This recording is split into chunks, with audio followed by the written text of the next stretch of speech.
We're here from Kyle's dungeon. Is this a dungeon? Actually, Yeah. I had somebody ask me. They were like, is this Kyle in a? Are you going to Kyle's garage? That's what they said, and I was like, I don't know if it's a garage. I have a garage. Oh, you have a garage, yeah. How would you describe this space? A box filled with more boxes. Okay. Yeah. I like dungeon. With thick cement walls. It's a tech dungeon. Bit of a tech dungeon. I feel like the concrete work in here could qualify it as a dungeon, but it's well lit. True. So Yeah. it's like a well lit dungeon. It's like a cozy. I like it. Cozy dungeon. I'm trying to do a dungeon when we're done streaming off camera. Well, we're here. We're live. I see us on the internet. Oh yeah. Cool. Welcome everybody. I got to get my bag situated because I got some goodies. Sorry, I'm not on the microphone. Oh my goodness. You're microphone adjacent. Everyone disappointed me. Everyone says that we would not start on time. 52% says we would not start on time. I'm a little disappointed. You thought we wouldn't start on time. Well, we're here with the most important people. I decided to take a trip, to the most important people that I know, which is Paul and Kyle. So I'm glad. Thank you for letting me in the door. I just came in. I knocked on the door. I was like, hey, you guys want to do a stream? Anything for you, Adam. And you guys just hanging out? I was just asleep here. I knock out here pretty often. Yeah, so. Paul squats. He squats my garage. It's a convenient spot when I don't want to. He's a bit of a dungeon squatter. Oh, okay. Yeah. The truth comes out. Gotta watch out for him. That's what happens here on the podcast. Well, yeah. Welcome. It's live from the road. Usually we do this at like a trade show. Like, oh no. Have we ever done an on the road episode? Well, I guess we did it from a Corsair headquarters in Fremont once. Yeah, this is the first time. So this is unprecedented. Yeah, this is literally like a road trip. You're waiting like for the right moment to have the right. And now is the right moment. Friend of the show Kyle's asking, are we down in LA? Yes, we are in LA. That's where these fine gentlemen are. And I had to come down. I just had to come down. I'll tell people why I had to come down once we actually start. We have Dr. Ian Cuttress from Tech Potato here. Ian. Hello, Ian. Welcome, sir. And then Ziv, friend of the show, Ziv says, better have brought beer. I didn't bring any beer. I brought water because it's still morning. I feel like, I don't know. I could have. I only have Jägermeister because I did that Jägermeister PC with them like a couple of years ago. Okay. They sent me so much Jägermeister. I still haven't even tapped into like a fraction of it. Okay. So depending on how you want this day to go, it's your stream, wow. bro. Okay. Well, it's your stream. I did bring some goodies. We have a friend of the show, Ziv. His name over on Discord, actually, I think he changed it recently, was Mr. Brown. Okay. So nice. I was at the store. Oh, yeah. Oh, my bag. I should have done this earlier. We went to Japantown. Wait, did you get this in Japantown? Little Tokyo. Yeah. Little Tokyo. And I brought some Mr. Brown. Oh yeah, Mr. Brown coffee. Yeah, because we had these over in Taiwan as well. But I didn't realize that they actually have multiple flavors. Are you guys fans of Mr. Brown? Yeah. That one looks real interesting. This is just the classic black coffee. Standard. Yeah. And then Blue Mountain blend. I don't know why the mountain is blue, but maybe somebody knows. We're in America. We have Purple Mountains here. So Purple Mountain Majesty. So they got to have their Blue Mountain, and then last but not least, vanilla. So yeah, if we want some coffee, we can have some coffee. Excellent. Also, I don't know. Very nicely as well. We went to Little Tokyo and Nijiya Market. Somebody in our Discord. So I love Coke Fiber. Every time I go over to Computex, like I drink way too much of it. Like it's like my favorite thing. Yeah, it's like Coca-Cola plus fiber. It's a health drink. Right. It's good for you. I like how Asia somehow makes Coca-Cola even healthy. It's good for you, but the thing is you can't get it here. Right. Until somebody in our Discord was like, oh, hey, I was in Japantown and went to Nijiya Market, and they actually had Coke Fiber. It's very expensive per bottle. But I was like, oh no, I'm screwed. So I got one for every day that I'm here. It probably weighs more because of the fiber. Right. It costs more. Probably, yeah. This is their other Mr. Brown, if you know what I mean. Oh, yes. No, it keeps you regular. But luckily, we have a Nijiya Market in San Francisco. Nice. So I'm, luckily or unluckily, not quite sure. Also, I brought a snack. I don't know if you guys knew this, but there was a recent study that everyone loves when you eat snacks on a podcast. Did you read that study? It was very... It's very conclusive. It was like peer reviewed. Like everybody read it. Yeah. I learned about that when I was in college studying film, and it was a trick that Alfred Hitchcock used. Okay. Yeah, right. Oh, perfect. If Hitchcock uses it, it's good dead enough for us. serious. Really? To eat on Yes. camera? Yeah, he would have actors. It was very, very common in Hitchcock films for him to have the actors, the ones he wanted the audience to identify with and get more comfortable Really? with, Oh, have them okay. eat, because it's a humanizing act that proves that we're not just all robots with AI-generated dialogue. Wow. We're getting some actual film theory here. Willis went Yeah, to film I- school. Can you corroborate? Yes. Okay, Oh, wow, okay. dang, look at that. Okay, nice. Well, Yeah. for snacks, I brought this was over at Koreatown, coconut Oh God. and durian peanuts. I saw the you Urian. I had was me like, in the that can first only half. mean one thing. Yeah, It's yeah, gotta but be look how durian. cute that durian is. It does look very Deceptively cute. deceptive. So, yeah. have you guys tried durian? Yes. Yes. Together, Okay, actually.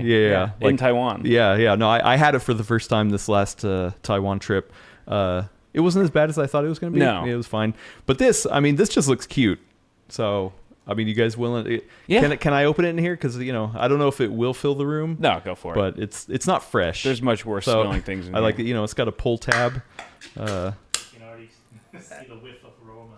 It actually doesn't. Yeah, it doesn't smell bad. It's nothing It's for a smell the, test. It's nothing that the dungeon can't handle. It It's smells like peanut butter Captain Crunch. Oh, that Actually, smells it kinda for some does. reason. Nice. I don't Good know. description. Actually, yeah. Really? Yeah. Yeah. Like smells nutty. And I like peanut butter Captain Crunch, so I don't know. do you want to try it? I'll go for it. Gosh, okay. I mean, it's not raw. You don't have to. You don't It's have not to. raw durian, so. Yeah. Now It's we very, get like- ASMR. It is kind of like a mild nutty. Well, I think there's a peanut inside of it. Yeah, there's Yeah. a peanut inside. So you get coconut, you get durian, and you get peanut. I just taste peanut and coconut. I'm not really getting much durian, No. which is yeah. Main I'm cool ingredient with is It's good. flour. It's good that that's more of a subtle subtle flavor. yeah. Wait, I've never seen this. The last ingredient is natural identical flavor. Identical to what? I don't. That's a, I feel like durian has it's like one of those viral fruits that like has just like it's become like a buzzword for a lot of like snacks and marketing. They just put durian on something because like tourists will be like, "Ooh, it's a durian flavored X, Y, or Z. We got to try it." I mean, they got me. Yeah. It's for me. Right. But fortunately, they made it taste good, so it's like Yeah, okay, no. we might This is buy it actually this is again. actually pretty good. We might have to smuggle some of this. I very saw a good. video of a husky like trying durian. Like this is like yesterday. A husky? I showed it to my wife. Okay. Yeah, it was like a husky. And it was like on Reddit or something. And the husky like sniffs, and the guy's like, "Here, durian." And the husky's like, "Ah." Anyway, it was a funny video. I probably didn't reenact it very well though. I'm gonna have one of these coffees. No, please. I brought uh, them for us to enjoy get a if little we need extra more juice. caffeine. Kyle, is one of these like speaking to you? I'll go for it. I'm still finishing up my Oh, Red you Bull, got the Red Bull. but Alright. I'll tap into some brown later. I want to go with vanilla because it just sounds lovely. Also, And thank you. I have Calorie Mate.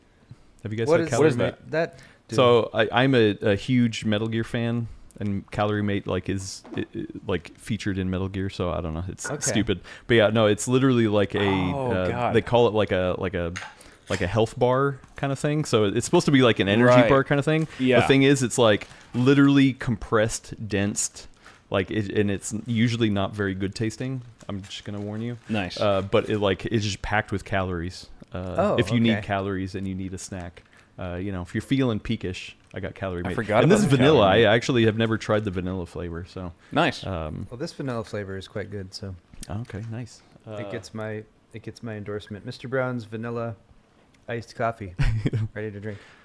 Yeah. Is there one you have your eye on?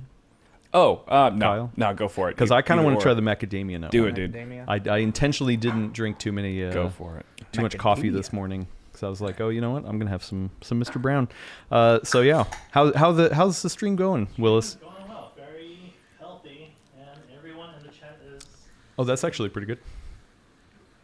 all Chat's all doing the well. snacks and goodies. Hello, chat. Civ likes the macadamia nut. How does that taste? No, that was good. Yeah. Oh, it's definitely not as hardcore as the black coffee. I've only ever had the black coffee, and it was just like, whoo, that's a shot to the gut. The macadamia nut is milked out. So yeah, good flavor. Yes, and then a friend of the show, Brandon, asked, "Have we tried the new Coca-Colas that have half coffee, half Coke?" And it's not very new; it's been out for a couple years. Have you guys tried that? No, I don't think so. I don't really do Coke, so. Oh, okay. So it's kind of like in a Red Bull can, like the thinner, taller can, and yeah, it's like a a coffee drink, but it also has Coke in it, so it's caffeinated. I kind of like it. Interesting. Yeah, or carbonated. I mean, Nice. yeah. So fun stuff. I wish I had tried it, but I haven't. Well, yeah. It's like, Oh, And and now I Ian, can none of that, Ian. All right, cool. Yeah, if everything's running good. We got a request from Ivan. Said, Paul, can you actually maybe put your mic closer? To I can. I was worried that I'd be smacking my lips from drinking the, It's okay. the It's coffee. ASMR. Maybe he's Yeah, he's, right. he's turning maybe a little bit. Here we go. Yeah, There we go. there we go. Oh, spinning. Spinning. All right. Are you spinning? The room is spinning. I'm not used to these podcast mics. It could be a little like invasive. It's at right first, in your face. You know, if you're not used to it. Yeah, it's just like a big, large black. It's right there. I'll stop right there. It's a family-friendly show, Kyle. You're right. Wow, we have video cards in here. Hello, I don't know who is What? on that account, but video cards in here. Anyone Video using a cards? Qualcomm laptop, I'm actually using the Samsung Galaxy Book Edge 4. I don't know, something like that. So yes, I am powered by AI right now, powering this show. It's amazing. So yeah, we're Did here. you buy that, or is that a sample?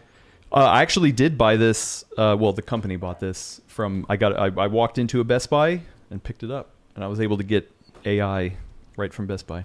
Nice. So, Have you yeah. used the AI at all for anything? Actually, 2 shows ago, we asked Copilot to create an intro for the podcast in the voice of Gordon. Okay. And it was surprisingly not bad. Nice. Like it was like, oh wow, that's like it knew we talked about PCs, and it was just full of puns. And yeah, pretty good. So I mean, it wasn't like quite Gordon style, but like it was way closer than I would have expected. So it was like text. Yeah. Okay. So I can bring it up because it saves every time you do one. So it had some funny choice. Okay, so quotes in here. Gordon's style, not his like literal voice. Yeah, I thought it. Like, Oh yeah, thinking- not in his literal voice. Yeah, I thought in it knew his what he written sounded style. like. Right. Like did like a voice. Well, You know. Yeah. Voice AI generated modulation. See voice. that would be cool. Yeah. But That no, would be Gordon. I mean, he's written a lot of articles, so we were like, oh, it'll probably like scrape his articles that he's written. So here we go. Ladies and gentlemen, PC enthusiasts and fellow hardware aficionados, welcome to an electrifying episode of The Full Nerd. I'm your host, Adam Patrick Murray, and alongside me are brilliant minds of Gord Mong, Brad Charkis, and Eleni Yee. We're here to dive into the silicon seas, surf the waves of RAM latency, and overclock our way to PC nirvana. I was like, yeah, it's actually... It's not bad. Yeah, I mean, it's not good, but it's not bad. Like Yeah. it's like I said, way better than I expected. So, the Silicon Sage. So that's what we call Gordon now. That's his new nickname, the Silicon Sage. I wonder how he would dress up for Halloween as the Silicon Sage. I don't know. One can imagine. He'll have to do it. Is Gordon in here? Has he joined us yet? Not yet. Or maybe he's firing up his own verticals and horizontals. All right, I think we're good. You ready on your end with the intro? All right, here we go. Intro time to the camera. I got to bring up my notes because that's what I need. In this episode of The Full Nerd, we mop up the awesome hardware news. Sorry, I used that. I know that's copyrighted.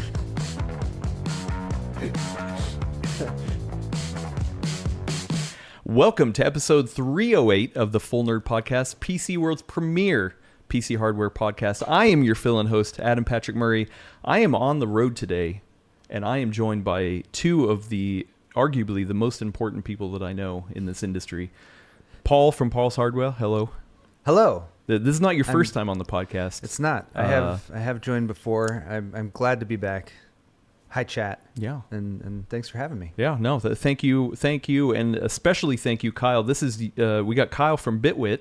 Not only is this your first time on the podcast, you are allowing us to use your space to record this. So thank you. Yeah, thank you. Awesome space. No worries. It's nice to actually test the full limits of this space because usually it's just me in here, and now I'm just like, all right, I need at least twice the room. Now we have people. Yeah. Yeah. Thank you also for having me on. No, this is fun. So, some people might be wondering why are we in LA? I didn't just show up to Kyle's door and just knock on the door, even though I made that joke earlier. We're actually here on a tour. This is an announcement. Nobody on the stream knows this, and this is we're releasing it here. We're on a tour in support of our new album. Whoa. PCWorld Order.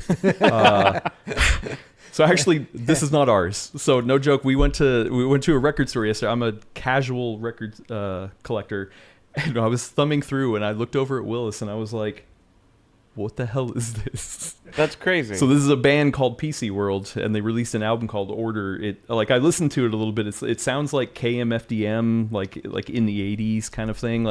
It's interesting vibe, and I was like, wow, okay, that's cool. It's like an old album. I stumbled across something, and I was like, oh no, this came out in 2001. And it's even like a thermal imaging screenshot screenshot on the front where it's like, I totally thought it was your guys' because of that. I thought that was a pressure map of a pressure map. CPU cold plate. Yeah, for like a heat spreader. We are not affiliated with this band. It's a duo out of the UK. Hey, awesome. You're doing your thing. But yeah, I saw this and I was like, that's hilarious. You could probably just start using their music in your videos on YouTube, and like they couldn't strike you. You can just tell YouTube, World. We are PC World. Yeah. What are you talking about? This is ours. Except for there is a misconception, and I had to tell this to friend of the show, Steve. So PC World used to be spelled out PC Space World. So there was a space between PC and World. Okay. And then sometime maybe 10 years ago, the designers redesigned it to be PC No Space World. But this band is PC Space World, so it's actually not us. That's how you know. I wonder if there's a band called Paul's Hardware. That'd be so funny. I mean, there should be. There should be. Yeah, or Bitwit. I mean, that could be Bitwit. like an electronic. Actually, I found out recently there was an electronic core subgenre. I was gonna say it sounds like a baby metal band or something like that. Yeah, exactly. Yeah, I like it. Well, we're powered by our Mr. Brown. We're excited to get the show going. I was like, hey, who can we do a podcast with in LA? And I thought of awesome people to talk about the industry. Paul, you were known for your weekly dose of tech news. Oh, thank you. I guess my first question is real quick, why are you covering tech news? So I'm gonna go deep here. So Kyle and I used to do a regular show together. Then we had a huge falling out. We hate each other now. Yeah. And oh no. Yeah, but arch nemesis. Haha, joking. But anyway, we don't do the show anymore. But I wanted something to sort of fill that void a little bit, so to speak. And so I decided I would take my bitterness and my whatever snark I could muster, and just try to be sarcastic and kind of just the way I generally think in my head, but actually make it, put it onto a video, and use a script. So I feel like I can actually say a few jokes here and there and stuff like that. So Steve also does news, so you can just sit back and just let him do if it, you right? want news that happens maybe every week and a half, every 2 weeks, without a standard upload schedule every Sunday. Wow. I mean, that's fine. It's okay. Calling him out of here. That's Dang. no. I also try to recognize. Wait, so you have a beef with Kyle and Steve? Then it sounds. I'm trying to just burn all my bridges on the show today. That's really what I came here for. But I also try to recognize, there are quite a few tech news operations out there on YouTube and TikTok now and everywhere. So I try to make mine a little bit unique, or a little bit, I try to make it useful for someone who really does want to try to keep up with the stuff in the tech world, but maybe doesn't have as much time. So it's usually about 10 to 12 minutes once a week, kind of fills you in on the stuff that happened last week. You have fun with it too. I try to make some jokes. Yeah. I try not to force the jokes, but sometimes you gotta force. Reminds the me joke of the Yoked days, at Newegg, when we would do tech news at Newegg, Paul and I, and we would just we'd have fun with it. Yeah. Throw some jokes in there. Wait. Friend of the show, Skeet says, wait, didn't Kyle and Paul work together? Yeah. Yeah. Oh, no, yeah. They're making a joke that they're no longer friends. It's a joke. Yes. Yeah. A joke. We still get together and hang out and do the stuff we used to do on the live stream. It's just we don't live stream it anymore. It's personal, all right? Yeah. Well, and Kyle, you kind of are able to relax and engage with the PC world in a different light. You're not so much covering news like all the time. You get to like enjoy it at your own leisure, right? Is that a good way of saying it? Because I at least from the outside, I'm like, man, that's great. He just kind of covers stuff when he wants to cover it, and the stuff that he loves to cover. I think I'm very specific with what kind of news, like tech news, that actually interests me, and so like it can be difficult sometimes for me to just round up a bunch of articles that I'm like viewers know if you're not into what you're talking about. It's very transparent. So I don't want to like talk about a bunch of stuff that I personally am like not super interested in. So I will just try to find things that interest me, whether it's different builds, different themes for setups and stuff like that, or just weird products, off the wall products that I find interesting. And that's sort of my go-to. But I think, the live stream that Paul and I would do together in the past, Awesome Hardware, was kind of like the one opportunity we had with a lot of our work, our content, to just kind of be loose, let our hair down, and have fun with it. And once we stopped doing that, I think Paul and I have both since then found our own unique ways of keeping that energy alive in our content. So. That's awesome. Well, I mean, it's a diverse landscape. I think a lot of people, I mean, we joke. A lot of people think that there's like infighting in YouTube, in the tech YouTuber space and stuff like that. It's like, no, I don't. I mean, I don't see people as competition. I feel like a lot of us are like, we're all on friendly terms. We don't necessarily see competition. I mean, if you want to dig up some drama, we could. I mean, it says, friend of the show, Liquid R, says, Paul is looking for a cage match. He should go right up on the camera now and tell Gordon, computer off floor. Oh. Okay, you know what? Actually, we're going to have to call Gordon a little bit later because he has something to tell you about your computer off floor thing. I've clearly, established my stance. I backed it up with multiple examples of why your computer should not be on the floor. So, I've always had a lot of respect for Gordon, but I guess if, it's come to this, there's some things you can't budge on. All right. Well, stick to principles. Yeah. Well, we'll have to call him in a little bit. I do have some breaking news. News that I need to tell you. I should have brought this up earlier because I'm kind of bearing the lead a little bit. But on the flight over, so Willis and I. I didn't introduce Willis on the verticals and horizontals. I'm doing a horrible job today of introducing Willis to everybody. I don't exist. I'm not on road. Yeah. No, Willis is producing here. Thank you. He's not on mic, so hopefully you can hear him maybe yelling from the background. He's doing an awesome job. But yeah, Willis and I flew down. And it was weird on our flight. You kind of assess the space. I don't know about you guys, but like sometimes I sit down and I kind of assess the space. I'm like, okay, is there anything weird on the seat? Is there anything like did they leave some trash in the front or anything like that? And then I'm like, check for needles. yeah, exactly. And then I get out my stuff like my Steam Deck, my headphones, kind of thing, and just kind of get my space ready for the flight. Luckily, it's not a long flight, so it's not that important. But I looked in the pocket in front of me, and I found this. So for audio listeners, I'm bringing up like a little black case. So I pulled this out, and I think it belonged to somebody very important. So I opened it up. It had some bubble wrap. I took I literally have the bubble wrap here. How did the airline crew not find that? Were you on Spirit? Yeah. I don't know if they cleaned it or not, but I looked in the front pocket and I opened up this little napkin thing. And it was weird. Lo and behold, it was a CPU. And not only was it any CPU, this is a 9950X.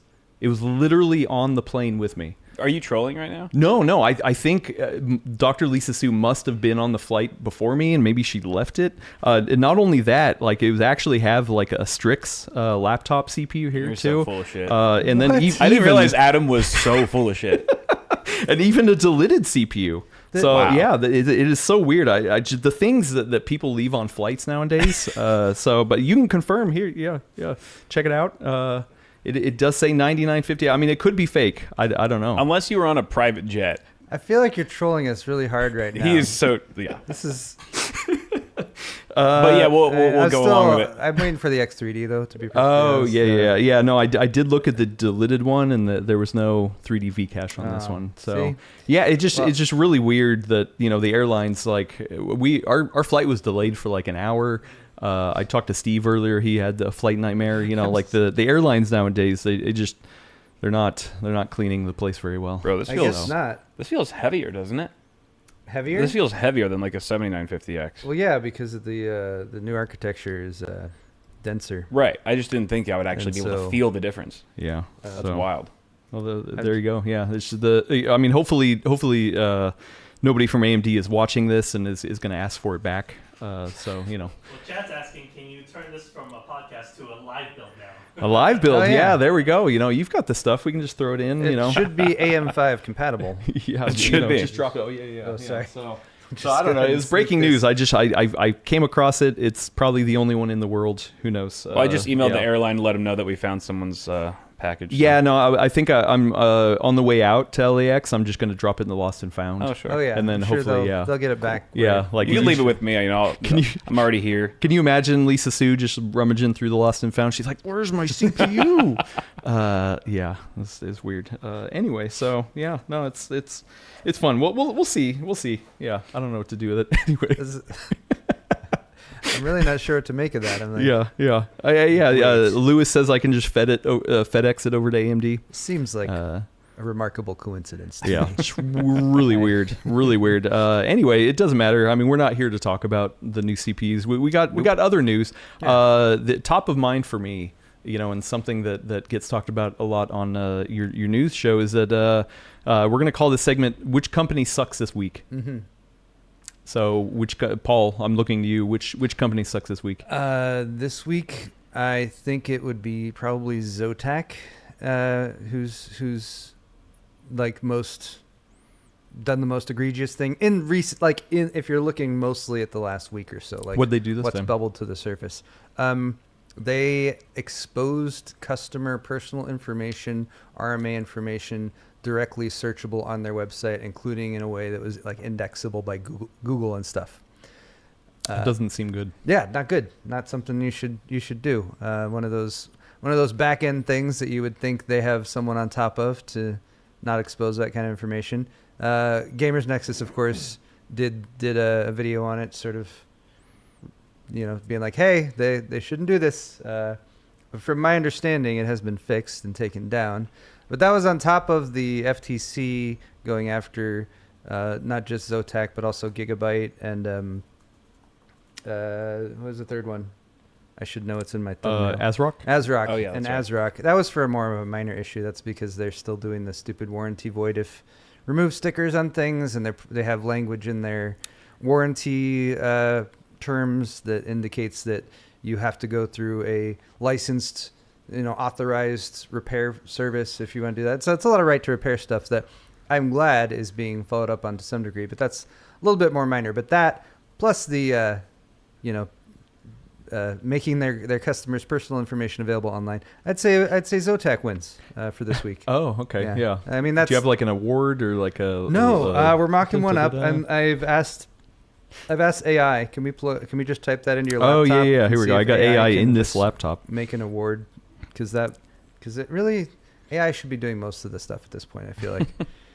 Like It's been exposing hyped- information. Just most of the stuff in general. Like it keeps being hyped up. AI everywhere.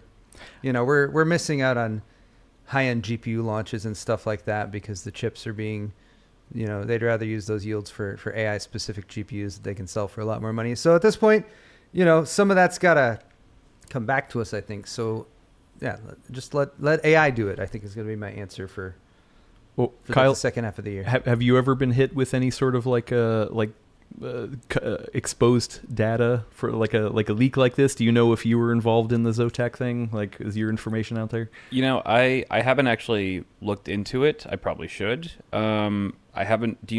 Does anyone know if like emails were sent out to those affected, or if there was any kind of, or you just had to sort of manually look it up? I think it had to do with their RMA database. So if you've never returned something to them, Yeah, or, then I'm probably then fine. you're probably okay. I think pretty much every Zotac product I've come in contact with, I just got from them directly. Mm-hmm. Just through their marketing team. Mm. So I should be safe, but doesn't hurt to check. I did buy something, I think it was last year, so I need to check now that I think about it. Yeah. Let's try Have I Been Pwned? Is that still up? Yeah, no, I think it is. That's the one. Okay. Yeah. And actually, I don't know if you guys ever went to E3, but they had a data leak. Like it was like literally an Excel spreadsheet that it was like accessible to it was like open to the public. Just all the data there. Yeah. Luckily, like when I sign up for press events, I'm usually putting our office address. So okay. yeah, I don't have any of that kind of data going out. But E3 was always traditionally too close to Computex for me, like a week or two after, and I was like, no, I'm going to be jet lagged. I'll skip it. Yeah. So, yeah. I went once, like years ago, and I was super hyped for it, and then realized you have to wait. It's like Disneyland in a way. Like you got to wait an hour in line to just play all the latest, like the coolest games. And then I think I was there all day and maybe got to play like 2 games or something like that. I was like, maybe this event's not for me. Well, now it's over.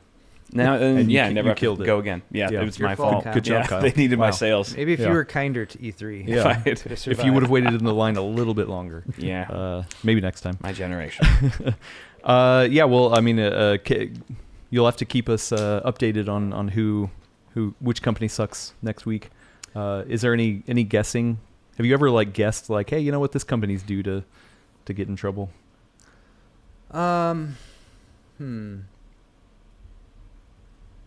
I don't know. I'm thinking too long about the answer to that question. So So probably no. it seems like most of the big companies get big enough to where they eventually have someone who joins their ranks at some point.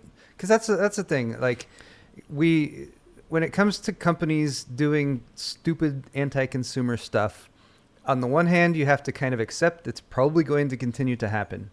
And it usually boils down to a few individuals at that company who have decided, like, we want to improve our metrics. Our department, has been tasked to reduce the amount of money we're spending, or whatever they're being held accountable for. And like, we're going to do it in this way, but they don't. They're either through ignorance or malice, don't think it through to the point like, oh, and the customer suffers as a result of this decision. So it's important to hold companies accountable when they do the stupid things, and if they don't correct the things, to take that even further to the point where you might say, I'm not doing business with a company anymore. But also understanding that businesses are huge, and hopefully most businesses, if something like that was made public, and I'm speaking very generally here, hopefully most businesses would say, we don't want to have a bad reputation with the customer. We want to maintain our status in the industry. So we're going to go and fix those things, and hopefully remove the people who made those decisions, or change their goals, whatever needs to happen. And yeah, but it just sucks because some people are unscrupulous. Those people have jobs too, and it sucks when it's a few people who made decisions that cause that sort of fallout. Because that's like speaking to the most recent Asus controversy, which again, Gamers Nexus did a great job taking them to task for.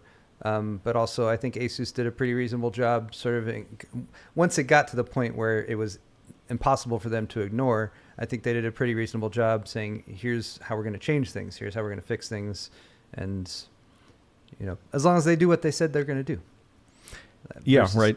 Well, I mean, like that's one end of it is for us to make sure we look at products and, kind of cover it in a way that's like, oh, okay, what is this company actually doing? The other hard part though, and I think we all fall into this too, is that like there's a difference between getting the products in and like reviewing stuff, but then also long-term testing stuff. Mm-hmm. Kyle, how much length do you put to like using something and being like, oh, actually, you know what? People aren't, I've used this for like 6 months and nobody's talking about this, because everyone reviews it right at the very beginning. Yeah. And maybe something doesn't pop up till like 6 months later. Like, how would you get that information out? Yeah, I think for me, like, for one, I don't do a whole lot of hardcore reviews anymore because they do take so long. Yeah. And like, I could turn around a review in a week, but that's a week that I've had that product. And if I do content like that, I let people know I've only had this for a week, and this is a sample size of 1, which is not a whole lot to go on. Mm-hmm. But here's my first impression. It's more of a first impressions type of review, right? For what that's worth. But I feel like a lot of the lengthier, more in-depth reviews I've done kind of happened by accident, where it was like a product I just was using for personal use for weeks on end or months even, and I was just like, you know what, I've I've got something to say about this product one way or another, whether it's for the good or the bad or somewhere in between. And those have generally been, I think, the most helpful reviews that I've done, just because I'm like, this is, you're not going to buy a laptop for a month. You're going to buy it for the next 5 years, possibly. So, that's generally how I've approached it. Like it feels in some ways more like a long-term kind of review, which is hard. I mean, product release cycles, and you're like, oh, maybe 6 months later, nobody really cares that new thing's out. But I don't know, at least I've found like, oh yes, actually sometimes people are still wanting to find that information, let the dust settle. So but it's hard. You got to figure out. There's a definite like shortcoming of the way most products are reviewed, I think, is because there's always a big push for people to be the first out there to get the content up when an embargo lifts or when a product first launches. And those are also typically the types of content that get like indexed by search engines, Google and everything earlier on. So if people are looking for stuff a few weeks or months down the line, they're probably going to see some of those first reviews that came out beforehand. And then for anyone who is doing, professionally, a reviewer has to take into account the amount of time invested in something like a longer term review, 2, 3, 4 months down the line. And is there still enough lingering interest in that product for that long term review to, actually get enough views to justify the amount of work that went into it? A lot of reviewers, I think, do a good job in sort of striking the balance between that. Like, I'm going to do the review either way. But yeah, it's something that has to be taken into consideration, because if, for a lot of outlets and stuff, if you're not getting some reasonable amount of traction for the content that you're making, like, you have to sort of rethink the content that's being made. But it depends on like the products too, right? Like a CPU is different than like a full-blown laptop or like a finished product. Like a CPU, it's like you can test day one benchmarks, right? And just like, look, here's the objective truth about this product. And your opinion about a CPU is probably not going to change as drastically over time as your opinion over a laptop or an all-in-one desktop might, right? So it's just kind of like, it depends. I think for a lap, it's almost like, how's the new girl you're dating? It's like, it's been a week. I don't know. Like, I can give you the metrics. Like, she's this tall. She weighs this much. She's really nice. But then, like, 3 years later, you got to be dating her for a while to be like, dude, she sleep talks, and it's horrifying. But you wouldn't know that unless you had been with that person for a certain amount of time. So, it's, Suspiciously specific. Yeah, sorry. Well, and sometimes it's not even things that are actually sent out for review. Kyle, you recently did a video about a product that you stumbled across on Amazon. I want to get to the bottom of this. Yeah. Because you say at the beginning of the video that you were just looking for a screen for your PC. Yeah. But we all know what I was looking for. It seems the whole premise. You seem to just gloss by that real quick. Highly sus. What was the actual Amazon search term? Did it include booty? It actually did not. I have other sources that I've racked up over the years for that sort of thing. Amazon is not one of them generally. If you need some help finding them, let me know. If you're going to Amazon for that stuff, we gotta have a talk after this. But no, I was literally just looking for LCD. I think I typed in mini LCD display for PC, and a lot of those same keywords are in the title of that product. Which, for those of you who don't know exactly what Adam's talking about, it's basically just like an LED backlit display board. It's purely decor for your PC. And it's just an Overwatch, like a fan art Overwatch shot of like just a bunch of asses, like Overwatch asses. Yeah. It's very. Do you have it here? It's ridiculous. Oh yeah, you have it in your daily rig, right? I'm just kidding. No, I'm kidding. Actually, it was a joke. Where is that? I think I might have brought it home. Brought it home. I want to put it in my personal PC just to piss off my girlfriend. It'll get more use. Yeah, but yeah, it's just a booty LED display. But it's actually a really good video. It was a really good video, but thanks. It was a good opportunity to use a bunch of puns. Yeah, it's very funny. But also, like, I do like being able to just stumble across things like that. And you made like a very it wasn't just like a quick. You could have done a short hey, look at this funny thing I saw on Amazon, but you actually did, like, not only did you talk about the whole situation, you looked into the history of the company, you tried to track down the original image creator. It was like a you Gamers went Nexus deep. level. Yeah, Like, yeah. people get, like, if you just compare the two between Gamers Nexus's investigative journalism and mine, like, he's actually taken down and, like, knocking on the doors of mega, like, corporations. I'm just talking about booty panels, you know, that could have been labeled better. But it's kind of fun that I still got to feel like, you know, tap into that level of, you know, just sort of my Sherlock Holmes really came out with that video. I heard that. That was good. What did you say? Ass. Ass. Yeah, you said you got to tap into it. Yeah, I thought you were setting, the puns are I thought you were continuing. setting it up. Yeah. It's like a layup. Yeah. Oh yeah. Beep. Yep. Oh yeah. Beep. No cussing. So, but I mean, that is the thing though, is that, like, there's so much stuff out there, and, like, I think everyone struggles with, like, you try to look for something, you're like, is that the real thing? Is that the right thing? Am I buying it from a reputable source? What the hell? Also, I mean, and you didn't really get into your video, but a lot of times, like, Amazon reviews are, like, bot driven too. Yeah. And I mean, like, you luckily saw a lot of negative reviews, you know, but, like, you know, who knows? Maybe on that listing, it's like, oh, 10 out of 10. This is amazing. This is exactly what I wanted. Yeah. I mean, it could have been bought, or it could have been people actually looking for it. I have to, like, look up the legitimacy of Amazon reviews for everything now, because sometimes they're just like, yeah, they're all, like, either bots, or there's even, like, a new feature that Amazon does where it's like, it'll tell you that a reviewer has been given that product for free, yes, in exchange for a review, which I absolutely hate. I don't think that's right. Isn't that Even what if we they're do all the labeling time, it, it's Kyle? just like, just because you tell someone that you slap your wife doesn't mean that it's okay because you're aware of it and you're, like, letting people know. It's still a shitty practice. Like, I don't know what they're doing. I know Newegg used to do that for a while. They were, like, giving incentives for people to review products. It's like, that's already creating a bias that is just going to warp everything, you know? Yeah. for the general public versus actual reviewers. I Yeah. think. Yeah. There's definitely a lot of stuff I appreciated back in the Newegg days, like 2006 to 2010 era or so.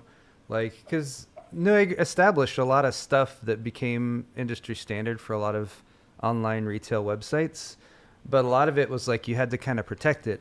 Like, I have no idea if he's watching. He's probably not. But the guy at Newegg who used to be in charge of the customer reviews, Dennis. Yes, I wasn't going to say his name. I don't want to dox the guy, Kyle. Dennis. All right, Dennis. But anyway, he had a standard. He had a principle that he went by, and it was very understandable, because it's like, if you taint this pool of reviews, then all of them become, like we're talking about Amazon. Oh, they're all bot driven. They're all fake. You know, it's just there to put a 4.5 out of 5 stars rating on things so people will buy them.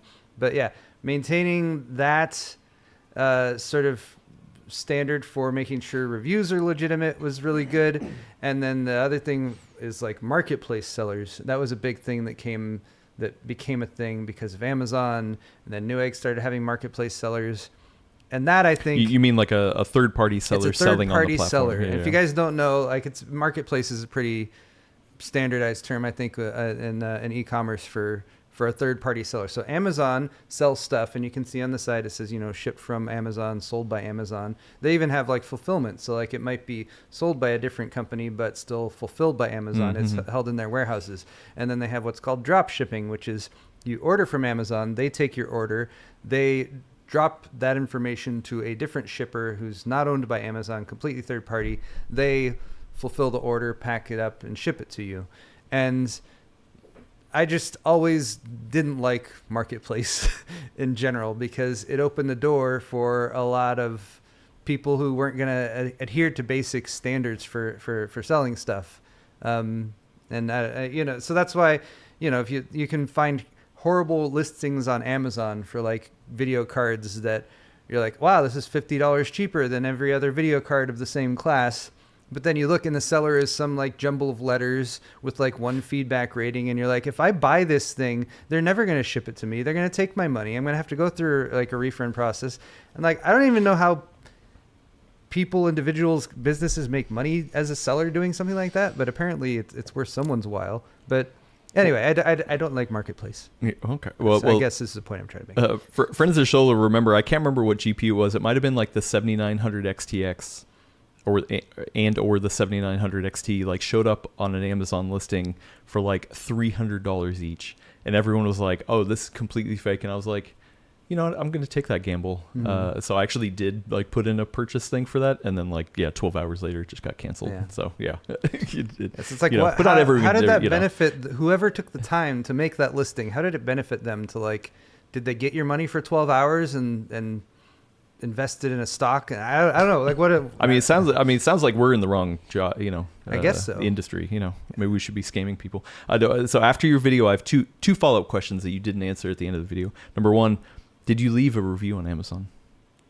I did not. You know what? I just thought it'd be funny if you left a review and just linked to that video. That's a good point. I don't really leave a whole lot of reviews as a consumer. Like all the reviews that I do are as a YouTuber. And I think the last review that I left was for my gardener. It was for like a guy who trimmed the trees in my front yard. This was like a week or two ago. Nice. And it was the first review I've left on anything in like years. Wow. And it was only because they did a phenomenal job and the guy was really nice and stuff. But you didn't say go watch my review on Bitwit channel? No. I feel like I should be doing those little, like it feels weird though, right? Doing those little things that just like get you a few extra views and sort of help funnel all that traffic to you. But Well, my second question is, what's on TV? Did the original artist did all of a sudden everybody like crowdsource and like you found him, but you reached out to him, he never responded? Correct. Did he ever reach out? He never did. Never did. Did anyone come out of the woodwork and be like, actually, I know that guy? No, surprisingly. I thought someone might have, but I reached out to him multiple ways. I found his email. I went through some other websites he was on, and I found that I think he was in I won't dox him, but he was from China. And so I even sent him messages in both English and Chinese, did the translation and stuff just with Google, just for a higher chance of him replying, right? And just nothing, crickets, which I get. Maybe he doesn't want to be bothered. It's just He probably thinks you're Blizzard trying to track him down. True. I mean, using their ID. Yeah. Actually, he's like, I don't even want to be. Mm-hmm. He's like, oh no, this is Exactly. way too much attention on this art that I made. So I get it, but it would have been really cool to just sort of pick his brain about it. Is this is a commonality? Is it pretty frequent that people just use your? Well, I wanted to find out also is did this company who's selling this product with your artwork on it license it from you? They said they did. Did they? Yeah, they said they did. Supposedly. I wanted to get his take. I wanted the truth, the full truth from him, but we didn't get that far, unfortunately. So I want to see if he does commissions. yeah, honestly, what else can you do? You see your full portfolio for science. It's just all booty all day. A lot of talent. That guy. Yeah. Speaking of talent, I think it's time we phone somebody. Yes. I really want to try to get somebody in here to talk to you fine folks. Let me try to bring this up. Instead of calling him on the phone like we've done in the past, I think I'm going to try to actually Zoom him.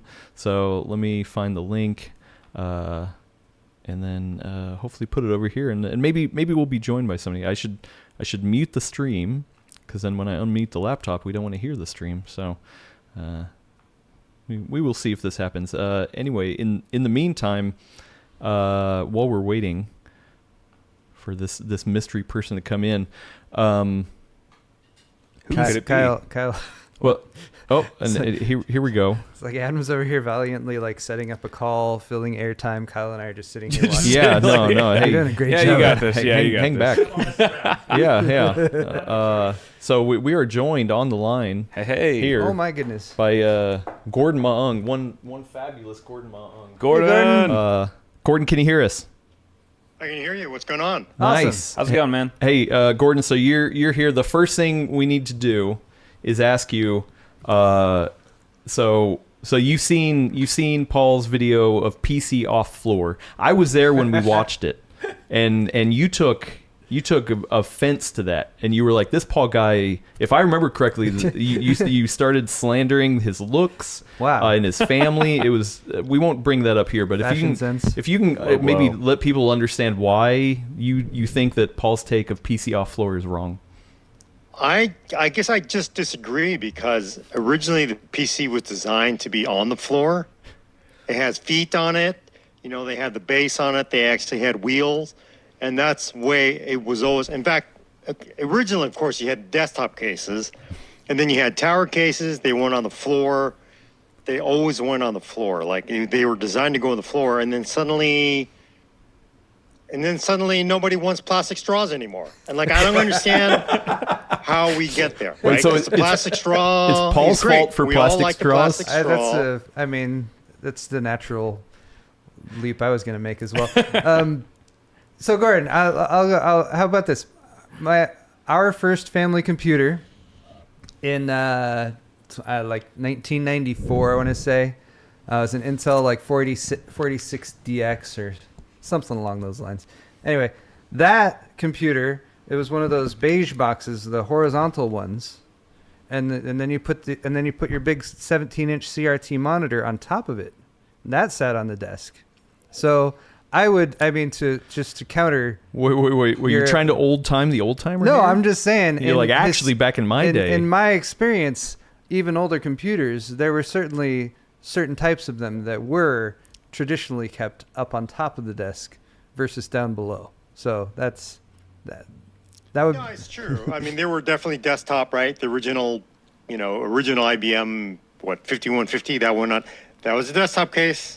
But as we got to towers, they were all designed to go on the floor, right? So, and then my other argument for why I think I would rather have it on the desk, well, I have a really tiny desk first, so I can't really put it on the desk anyway.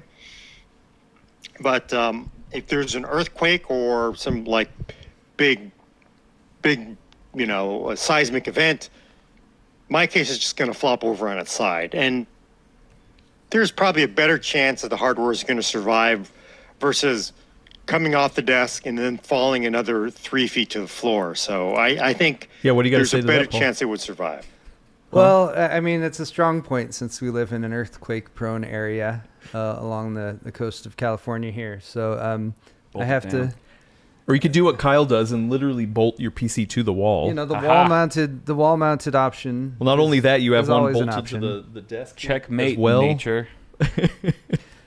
Well, I Gordon, I've been reading your work and watching your work for so many years, and I have so much respect for you going so far back. Until now. Now that's all been ruined.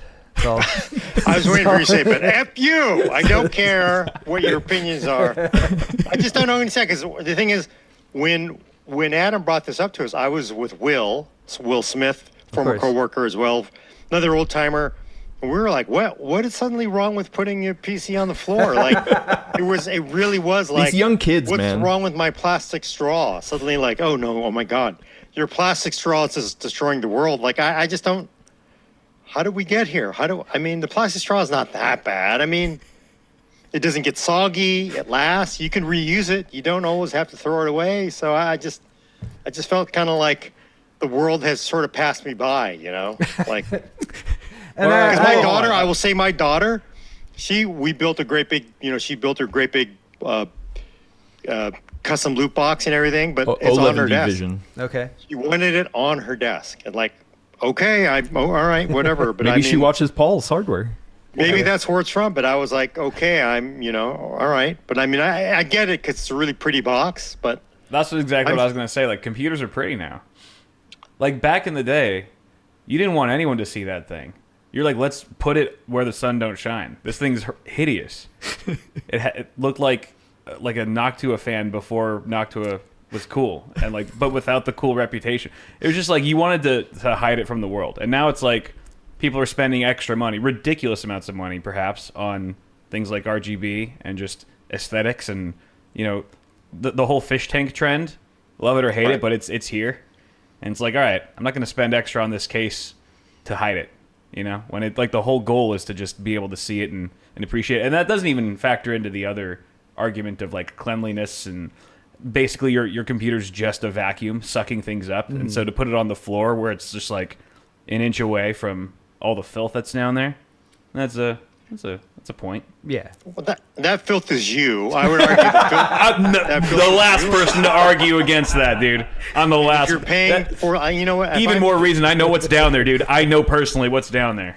If I also have a case that has all the filtration features in it, I want those filters to work. Why are you paying for all the filters? Like that's what those filters are for. You know, why not?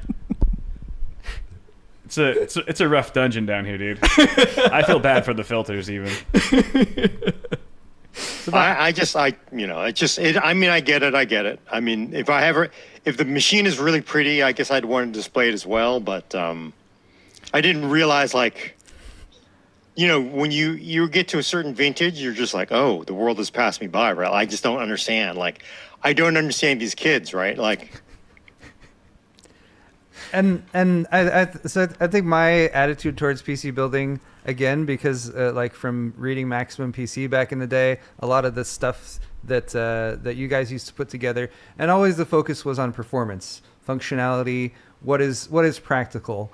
And you know, like Kyle said, there's been a big changeover in personal PC building, where people have so many options now for adding so many various aesthetic features. And I still go back where I'm like, if you haven't maximized your performance first before you start spending money on that, I will always say spend more money on, you know, faster CPU, a faster graphics card, more memory, all the things that will give you a better computing experience.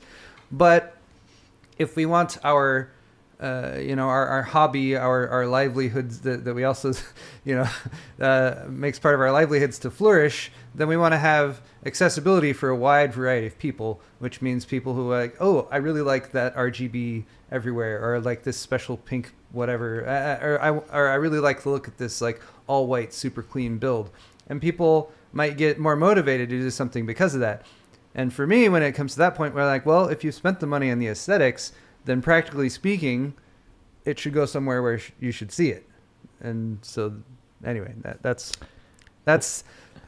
Well, I gotta say, Paul, we actually did consider not telling you and actually making a rebuttal video. Okay. So it might still come. We'll see. We'll Also, Will schedule Smith asked, please ask Gordon when he last cleaned his filters. Oh dang! It's like your AC or your heater filter. You just clean it like when it stops, I guess. But It's like it seems to have stopped working. Check that out. Well, hey, we got you that new rig, Gordon. So like, yeah, that helps.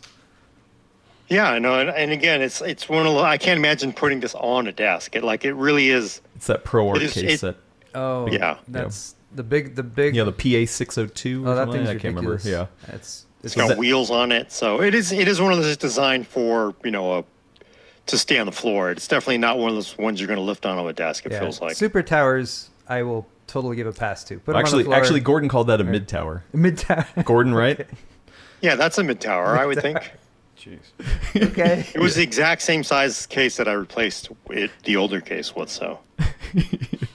Well, Gordon, I don't know if you were in the chat earlier. Did you see my breaking news of what I found on the airplane? Yeah, I wanted to see a closer picture. Can you show a close up of it? Yeah, because I can. I think everybody thinks you just faked this whole thing, Adam. Oh, really? Oh, people think it's fake. Yeah. All right. Well, I mean, I'll show it to you Nobody first, believes Gordon. it. Oh. Okay, I'm reading. It says AMD Ryzen 9 995X. And if you show it close enough and long enough, people are going to read off actually all the serial numbers. Are you on autofocus or no? Got the QR code on there. Oh, okay. Well, yeah. Maybe we try to get it on the main camera for a minute. So what do you think? Do you think he's just faking this whole thing, man?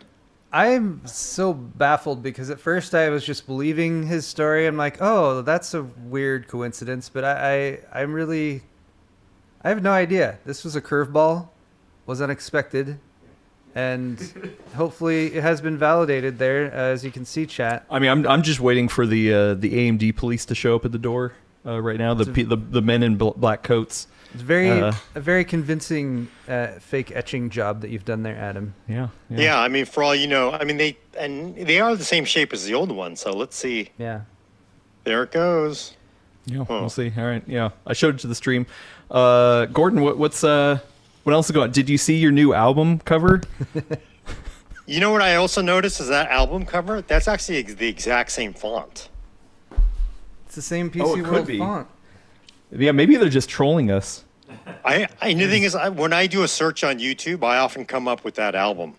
It just shows Really? me that album. Really?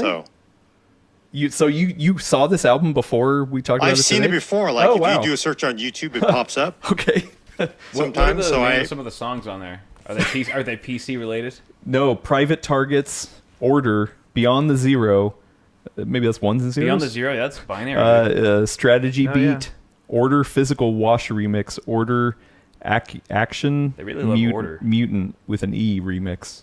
Yeah. So, yeah, it's not the New World Order, it's the PC World Order. So I just kind of wonder the PWO. if they lifted the trademark font from the magazine and just used it for their album. That'd be funny. Well, but also, I mean, they're from the UK. They do state that, and there's a store out there called PC World, or there used to be. Now it's Curry's PC World or Right. whatever. So they had to have known. So maybe our suits are coming and knocking on their doors as we speak. So it's like a Inception. It'd be very funny to dramatic find them end of and the show. ask where exactly that album originates from, or actually listen to it. You have to listen to it to see if there's actually any PC related songs. Oh, actually, no. We need to play it on Play a it turntable backwards. That's right. And what if yeah. it's an episode of the podcast? Which is like, what the hell? That would actually be pretty funny. Crazy. So Gordon, travel. Willis, and I went to Micro Center for the first time yesterday. You've been to a Micro Center before, the one that used to be in San Jose, or no? Yeah, I have. Yes. Are you excited for it to come back to the Bay? Well, it wasn't in San Jose. It was like up the road a bit, near Moffett. Oh, okay. But yeah, no, I'm super excited because Micro Center is just something that it gets rubbed in our face by everybody in LA all the time and the rest of the You mean, US. are you talking about these guys? Yeah, because everybody gets to go to a cool Micro Center and we get nothing. So We try not to be like smug about it. Like we always try to be sympathetic. Like I'm sorry if you don't have access to a Micro Center. I really feel for you. You I'm peasant. sympathetic. They're opening a new store in the Bay Area though. Is that what I'm hearing? Yeah. Okay, yeah. cool. In the fall. Well, that's exciting. So no planned date yet, but I've signed up for their emails. They gave me they were like, hey, if you show up, we get you a free thumb drive. Oh, And so I like thumb drives. I like finding them on the street and just plugging it into Oh, yeah, random yeah, computers. So I mean, you never know what useful stuff might be on there. is it pretty much Micro Center? I mean, is it Micro Center? Are there a lot of small regional PC stores down there? Because we have a decent regional store called Central Computers that Adam and I love to go to as well. Not since Fry's closed. Yeah, it's pretty much everything's like online. I mean, there's probably some small like PC repair shops and stuff that might do a little bit of sales business and stuff, but nothing that's like decently sized. At least not that I'm aware of. there's I Best Buy. couldn't- You're forgetting about Best Buy. Best where Buy you get all your PC needs. is there. It is a. Didn't you do like a Best Buy build at some point? Yeah. Did it? They have some stuff, but it's pretty limited. Yeah. You know, it's like you get one or two options for everything, and the biggest thing was that they didn't have a whole lot of motherboards. I think that was probably the weakest link. They had a few more than I thought for CPUs, but then the motherboard selection was like, oh, well, that cuts in half my CPU options. You know what I mean? So it didn't really scale as well as it could have. But I haven't been there in a long time for PC parts. I'm not sure how it is now. So compared to Fry's and Micro Center, what do you guys think? Micro Center was always had better deals. Yeah. If you wanted the best deals, Fry's was generally bigger stores, and they had the cool themes in different stores, which is always kind of fun. I think Fry's was just kind of driven into the ground by like mismanagement and shady product managers doing stupid shady things that product managers do sometimes. They needed more booty panels, probably. Yeah, probably Yeah, they that's fair. needed to expand into the booty panel category. That's what sunk them. But yeah, Micro Center's CPU deals, I never fully understood how they sourced them, because when I worked at Newegg and I had an employee discount, which was 10%, 10 or 15%, something like that, I would still make a 30, 40-minute drive down to Micro Center because I could, even I could get a better deal Really? Wow. on a CPU at Micro Center than I could at Newegg with my employee discount a lot of the time. So, yeah, I don't know how they do that. I think that is potentially part of the reason Micro Center can get such good deals. I'm speculating here, by the way. This is total speculation. I should clarify that. And possibly part of the reason a lot of their stuff Micro Center sells, like they don't do a whole lot of shipping.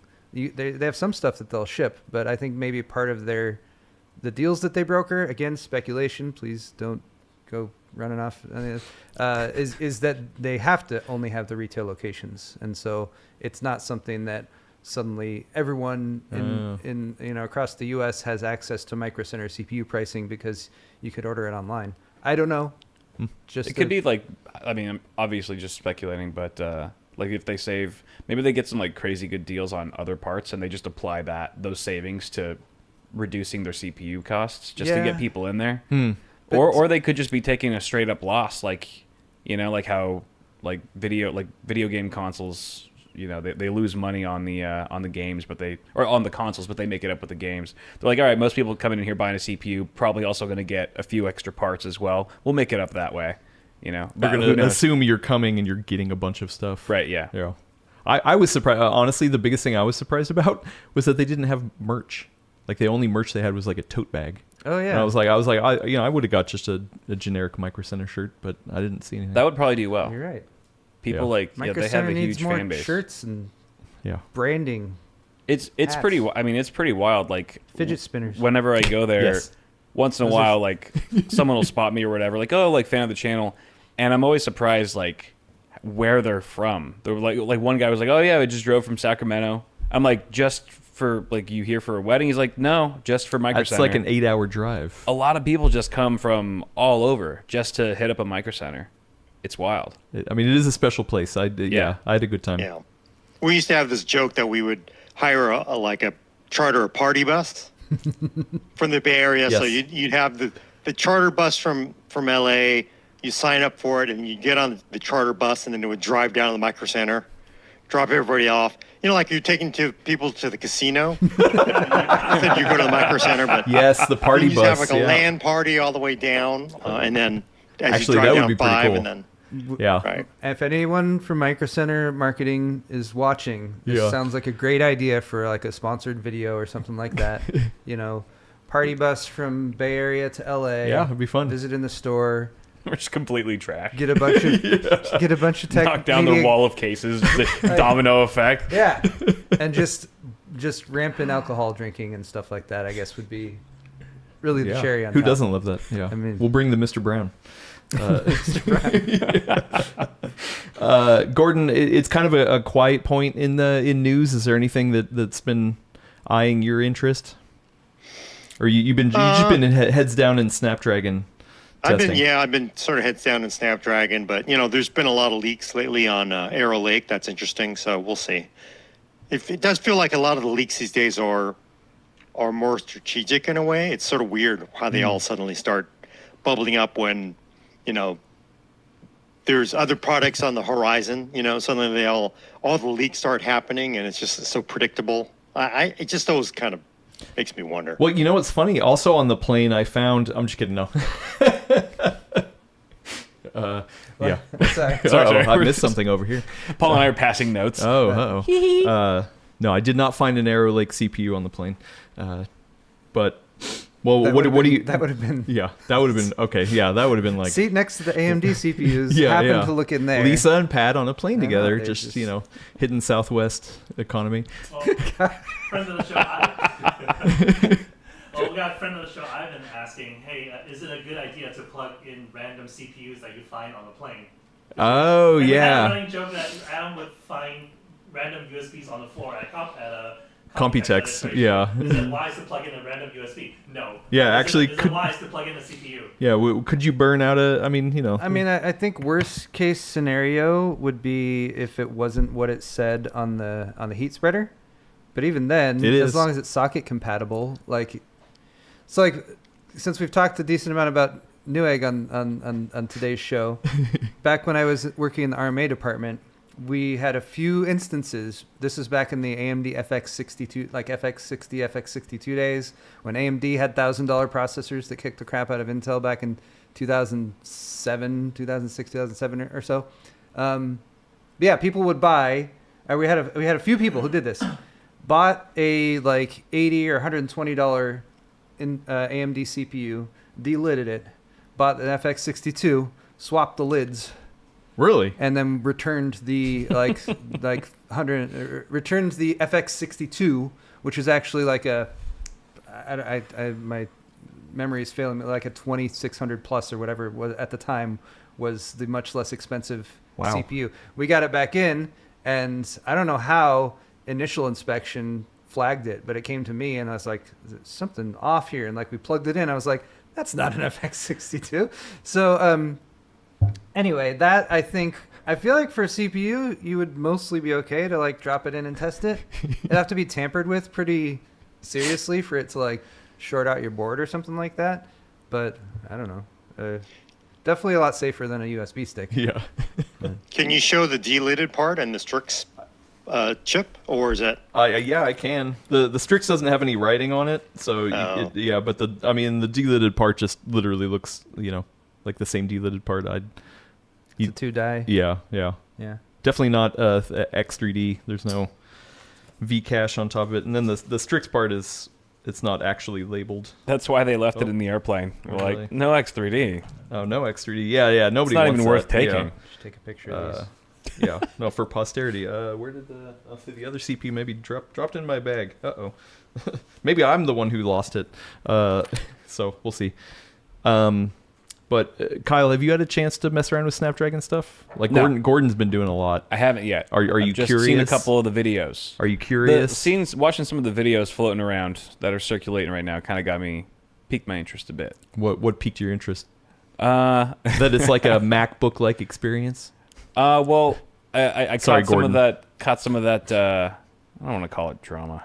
The LTT video that Just Josh responded to. Mm-hmm. I just caught that last night. I was just kind of scrolling through and caught wind of that. Thought it was pretty interesting.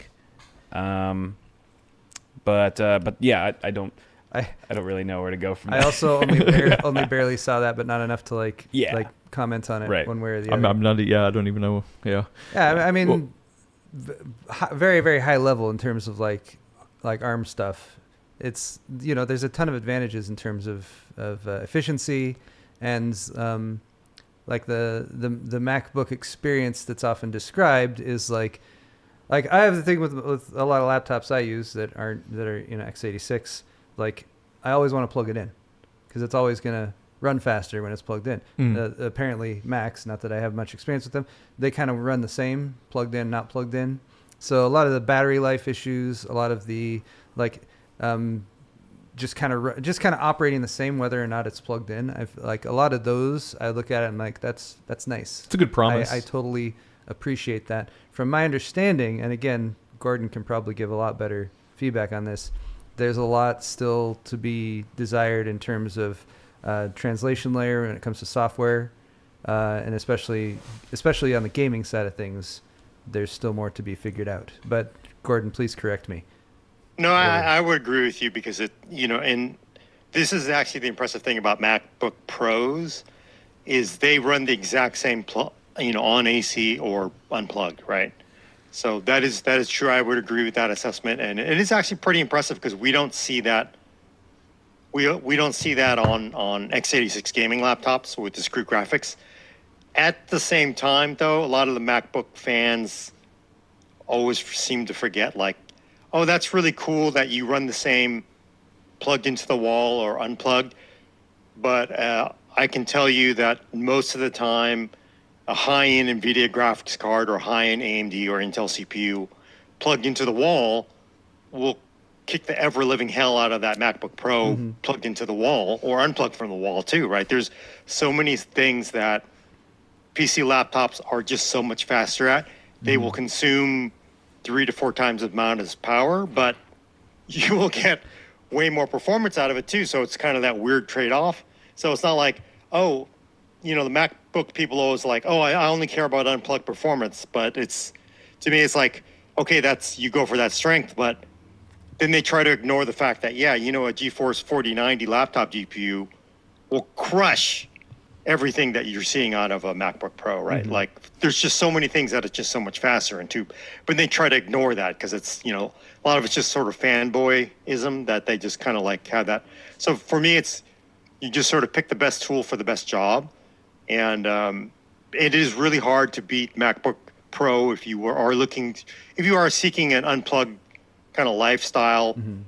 But at the same time, if you're driving a MacBook Pro, driving that GPU really hard, you're not going to get more than a couple 3 hours out of it at best, because you're still using 100 to 120 watts, and you're not, no matter what, you're fixed to maximum of 100 watt hour battery. So there's just a lot of sort of idiot arguments on Reddit and YouTube that are just back and forth. Whereas for a real consumer, you just sort of like, hey, I'm going to play a game for 4 hours.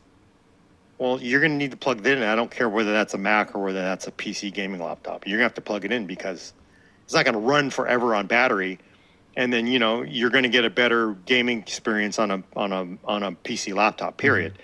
And getting back to ARM, yeah, that's their big problem is gaming is not there. It's going to be really far from there. And I think that they're just probably never going to catch up. Like, you're looking at 50,000 games out there. There's no way those games are all going to run on an ARM laptop immediately. So I think for a lot of people, like, why would I buy a $1,500 Snapdragon laptop that isn't great for gaming when I could buy you could buy a really decent gaming laptop for $1,500. So if you're looking for primary gaming experience, it doesn't make a lot of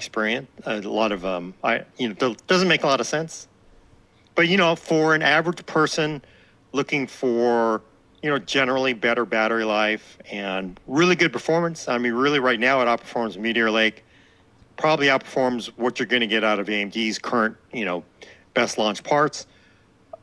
And then for what most people do, which is office browsing, Zoom, that kind of stuff, it's almost there. It's a 90% experience there. So it's actually not bad for if you're just looking for a general laptop experience. You want a little better battery life. You do want generally that better behaved feeling. You know how it is with every single PC laptop, where you plug it in, you start working it really hard, and the fans start going zzz. Generally Snapdragon laptops are going to be quieter. You're just going to get away from that. So it is closer to a MacBook-like experience, but at the same time, if you're looking for a MacBook experience, sometimes it feels like you should just buy the MacBook then, right? Because there really is something really nice about a MacBook Air 13 or 15, right? They're good for what they are, and so unless you absolutely have to have Windows, and there are some people that have to have it, because it does suck that Apple does stupid ass stuff like not give you touch. So, and they don't give you pen support, they don't give you touch, they don't give you all kinds of the cool form factors you can get on a PC. So I can see that, but it is closer to a MacBook-like experience. So that should be the motto for the Snapdragon laptops is like, all the limitations of Mac now on Windows. Yes, yeah, exactly what you want. Gordon, we got to get to some Q&A before we get out of here. Is there any questions you want to ask these guys? Not to put you on the spot, no pressure. I'm trying to think it is interesting because we sort of bridge a lot of different generations here, and just talking about the fact that he's calling you young. Well, yeah. No, I mean, you guys are sort of, but like you're younger, but you're not like the super young kids that are into it now. But I mean, it is really, I do applaud that you guys are so well at representing the beauty of PCs, because I go back to the days where things were just ugly as hell, right? And like it was like the wiring was just suck, and there's nothing you could do about it. And it's just so much nicer that everybody puts that so much the effort into making everything beautiful. So I do applaud you guys for that. So what do you guys see sort of as the next trend to get us by? I mean, are we going to just be sort of like here, everybody's doing fish tanks? Maybe we'll get to a new form factor for motherboards at some point. What do you sort of like see? what's the next phase for desktop PCs? Because as much as I like to look at laptops. For me, my heart is always going to be in performance desktops. I think that's where the center of the universe is. So what's the big cool things that you saw at Computex that are like, oh damn, this is where we're all headed? Well, You did a good video on Cam 2. yeah. Oh, Do you think that's actually going to take off? So For the desktop specifically. I think it will. I don't know if it's going to replace necessarily what we currently have in place, but I do think that there's going to be certain applications for it. It kind of seemed to coincide a bit with the mentality behind like all the back connect motherboards in a way. Like let's just like keep things flatter, make room for potentially other things. And like I don't know, this is just a shot in the dark, but I feel like with Cam 2 and Back Connect and all these trends, they seem to sort of be pointing towards how much more room can we fit LCD for LCDs and inside of a PC. Like, and this is just like, I don't know, just in general how things are. Like, if we can cram more screens into something, we will. It's almost like just a universal those booty truth. panels too much. Absolutely, 100%. You got to fit more of them in there. It's always on my mind now. I can't help it. But I do feel like bigger, more high-resolution LCDs are just going to continue being crammed into PCs wherever they can fit. And I could even envision the top-tier modern cases having like complete panels that are just LCD screens that fully customizable inside the PC and outside, just wherever you can fit them. And things like Back Connect, Cam 2, I think they're sort of helping that become a reality slowly. Wow. Could be totally wrong. Like my feeling about like what's next in the PC, like specifically DIY PC hardware desktop. Oh, that one's not yours. Oh, that was thank the you. pee on Good it. save. Oh, See? glad I peed on that one. See? Nice. So like the sense I get is that there's a lot of PC hardware manufacturers who wants to either predict or manufacture or create what the next big thing is. And like this is the feeling I got with like the back connects, reverse connections on the motherboards, certain proprietary connectors that have been come out with. I don't know, and it's like I think there's definitely like a balance between making stuff that's new that maybe breaks standards, but also adhering to standards, because that's what a lot of us have come to appreciate with PCs, is the fact that you have interoperability and you can get an ATX motherboard and case and power supply and whatever, and they're all going to plug in and function together. So I've been trying to like filter all this new stuff that's coming out and been like, what do I think is going to sort of stand the test of time and become like a new standard that like everyone just accepts as that's part of PC building now, versus stuff that is going to come and go, like a 3D TVs or something like that. And I don't know. I guess that's a bad answer. I don't know. My personal focus, though, the thing that I want to continue to champion as much as I can, is the PC build that someone can put together that is practical and affordable and a reasonable alternative to something like a console. And for me, that's like a PC that still costs under $1,000. Ideally somewhere in the $800 range, that still has reasonable performance, that still has demonstrable benefits over a console experience, stuff like that. And that ideally looks good too. And like where that balance falls, which typically gets shuffled around a little bit after every major like product launch cycle. So it's probably going to be another bit of shifting happening as the end of this year happens and we have new CPU launches coming out, new graphics cards. Like, what's going to settle to be like kind of that $800 standard build? And are people who are sticking to budgets or have no other choice but to stick to a budget, are they getting advantages year over year as PC hardware gets faster? Because that's been I think the thing that's frustrated me the most in the past, 5 years or so of PC hardware, especially with like stuff like NVIDIA GPU pricing, a lack of good GPU options on the lower end of things in like the sub $300 space, is like, we need people to be able to build a computer and have a good experience with it without cutting too many corners to where it sucks. And they need to be able to do that for not $1,500 to $2,000 plus. So for me, like that's just to try to veer back to answering your question. Like that's what I want to. I want, like, if a PC hardware manufacturer asked me that question, I'd be like, no. Let's forget about creating a new standard or creating some proprietary, system that only you sell that you want to get people locked into, and let's like address the next generation of PC hardware builders who want to be able to put something together and not spend all their money and get back into it. Anyway, is that a good answer? See, I was like, wait, so you want to charge people less? Yeah, less money. Yeah, well, you want us to make less money. Yeah. Yeah. I always like... we have a business here, right? I always like being able to just wait. Like, if you wait 6 months or a year or 2 years and spend the same amount of money and you can get something that's a pretty significant jump better.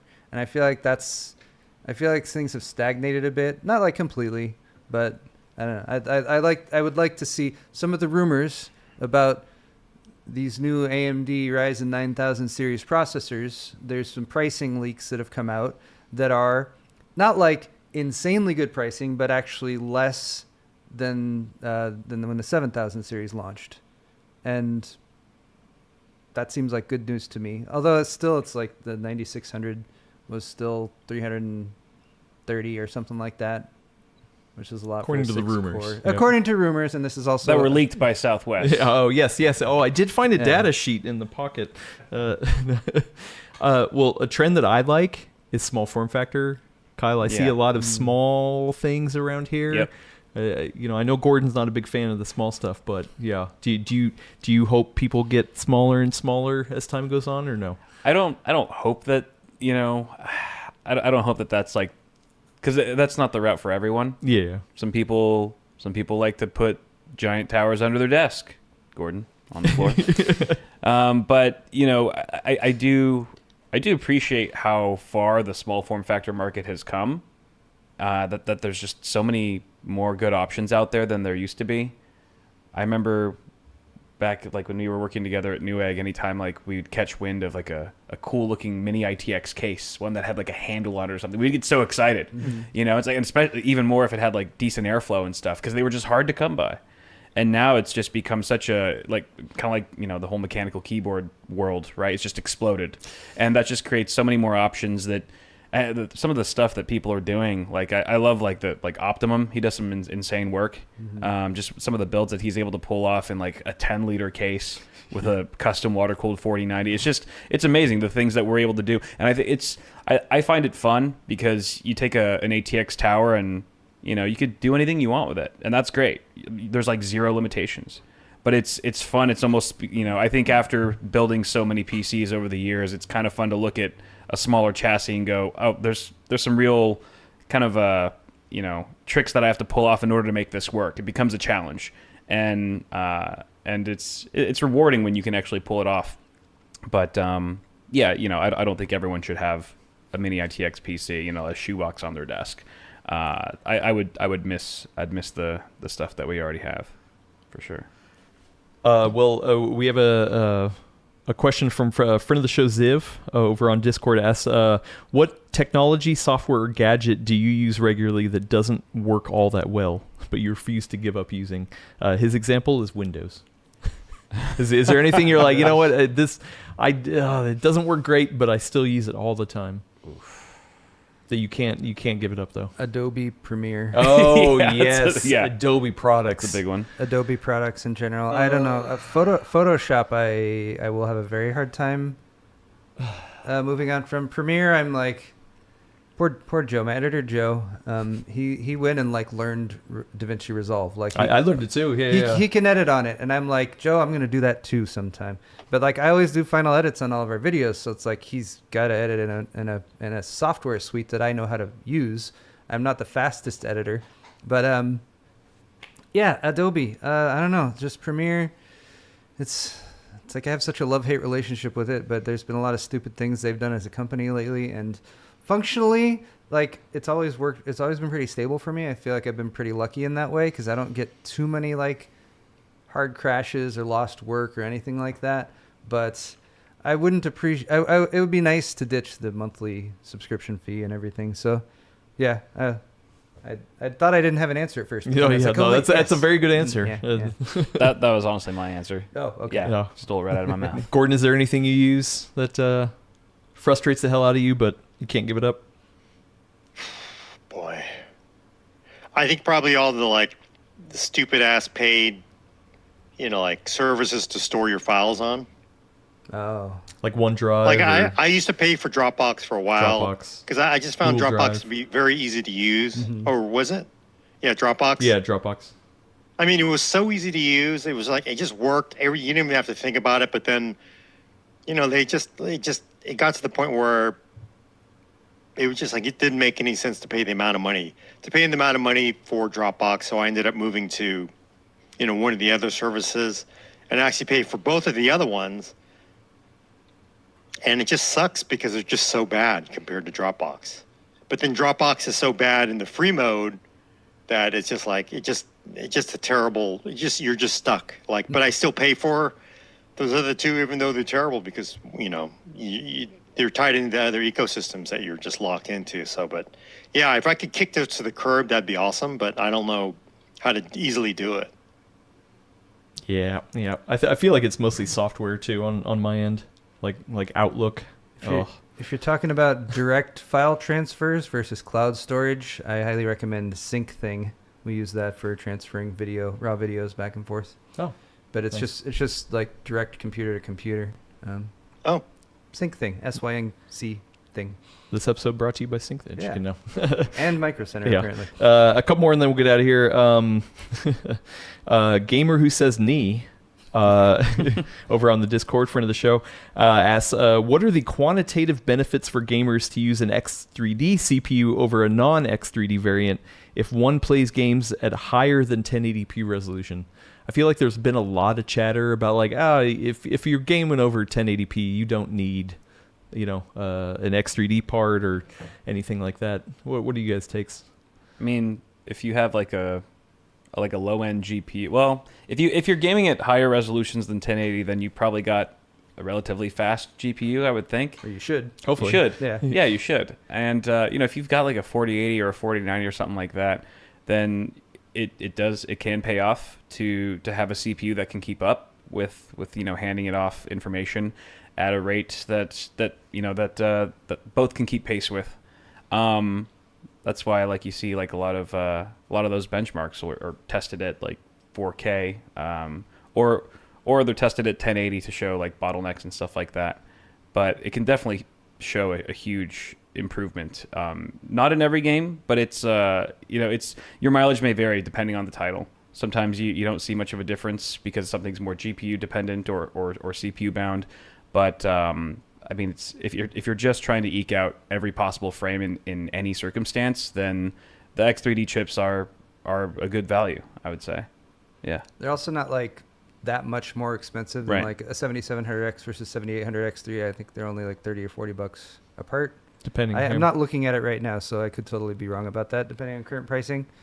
But yeah, and I think relating back to I think what Gordon has often championed in the past in terms of PC building, it's you don't always build the PC exactly to meet the to achieve the performance bare minimum that you're looking for. You will often overbuild to make sure you've got plenty of headroom so that anything you might throw out in the future, it's going to be able to handle. So, yeah, I mean, I guess that would be the other argument for X3D is that, in whatever situation you're in, yes, you might play some games at some resolutions that it would be the exact same experience on a non-X3D chip, but that if you're playing at a different game at a different resolution, or if you want to do super high refresh rate 1080 or something like that, or if you upgrade your monitor down the line and suddenly you're trying to push 4K 240 or something like that, if there are a few extra frames available that the GPU could push out, then you're going to get that from that kind of CPU, whereas you wouldn't otherwise. But yeah, buy what you have money for. Yeah. Gordon, your thoughts on X3D versus non? Well, I think generally it's worth it. I do agree. If you're building a primary gaming PC, then it's worth the extra mileage for X3D, even though you don't get it in every single title. But 1% low improvements, it's potentially.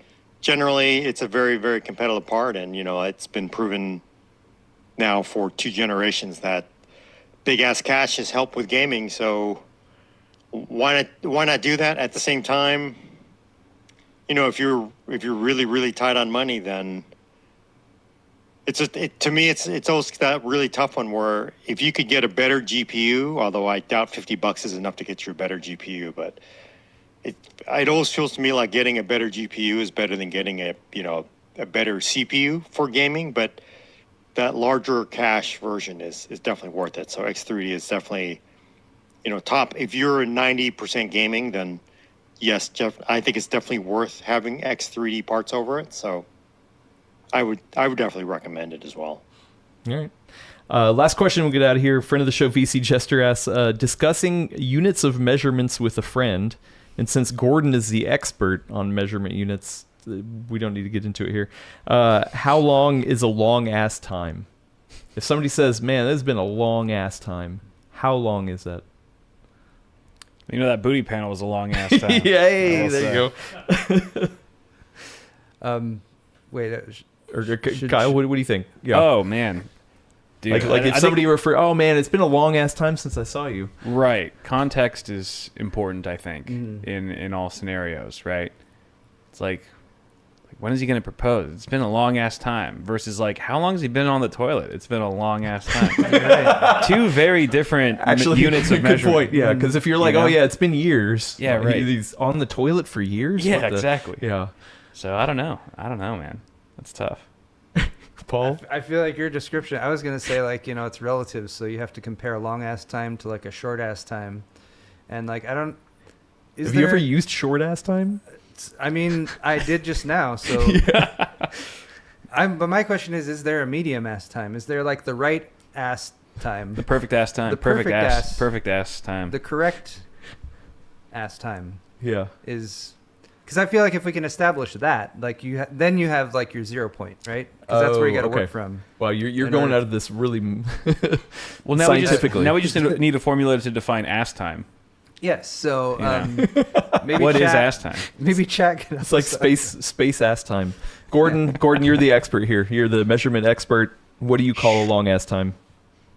Boy, I kind of wonder if there really is a medium ass time. I think it's because time is it feels like time is like a rubber band. It just kind of stretches. It'll be, if it's a short ass time, it's like, oh, you just saw that person. I was like, oh, I don't feel like whatever you like. It's one of those things that when you're in line, you just kind of you don't really look because you don't want to see them. So that's a short ass time, and then it kind of stretches out to maybe medium ass time, and then suddenly long ass time is suddenly damn, hey, it's somebody I haven't seen them.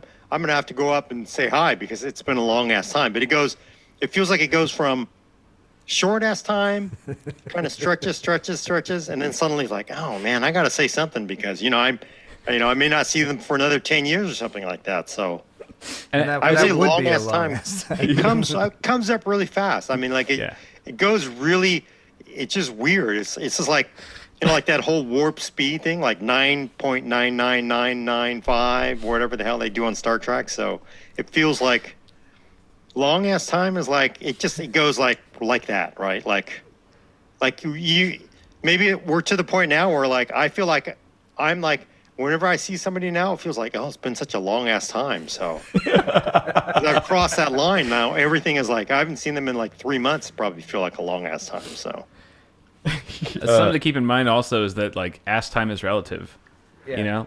We've been doing this. You guys, you're a few years older than me. You might be like, wow, this stream went by really quick. What a quick ass time we just had. And then me, just younger millennial, with no attention span. I'm it's been 3 minutes. I haven't done a TikTok video. I need to do a dance. before I start chain vaping. This has been a long ass time. This stream has been such a long ass time. So yeah, it's relative too. Well, Einstein I feel probably like- has some don't things to worry, say. I'll bring it this up. question for a long ass Yeah, time. yeah. Well, Deotis says they're having trouble understanding Gordon's answer. Gordon, can you answer the same thing but use your fingers as a as a measurement to Measurement? Yeah, no. So we're not. No. We're I not don't think gonna we'll get. show up on the camera. That's a long ass time. Again, it's like a rubber band, right? Oh man, Because it's been a long like, ass time. That's a gang it sign. I goes think. like a really short ass time, like and then suddenly like I gotta say hi because I haven't seen them in a long time. So then you stretch that rubber band out, and it's been a long ass time. Okay. Yeah. It's coming through. Yeah, there you go. I like it. All right. Well, yeah. No, you're right. This podcast has gone on a long ass time. We're literally about to expire here. I hear a knock at the door. We got to watch out. I think it's AMD back for their CPUs. We'll see what happens. So yeah, let's. Gordon, I'm gonna let you go because I need to go over to my notes. Thanks for joining and putting Paul in his place. I think course. somebody had to do it. I've been We're going to humbled. discuss this. We're going to have a debate. It's going to have to be like a presidential debate with podiums and everything. Or how about a Mics rap? and How about a everything. rap battle? Actually, the rap Oh, battle. the rap battle. I would be mean, good, that's so. always a good format. That's a fun ass time right there. Yeah, there you go. All right, thanks, Gordon. Bye, All right, Gordon. see you, everybody. Yeah, Gordon. we'll see you Good seeing later. ya. Good to see you. Long ass time. Long ass time. Yes. Gordon rules. All right. in there. I'm going to end that and bring up my notes back over here. Make sure my laptop is muted. Check back next week for your fix of PC talk here on The Full Nerd.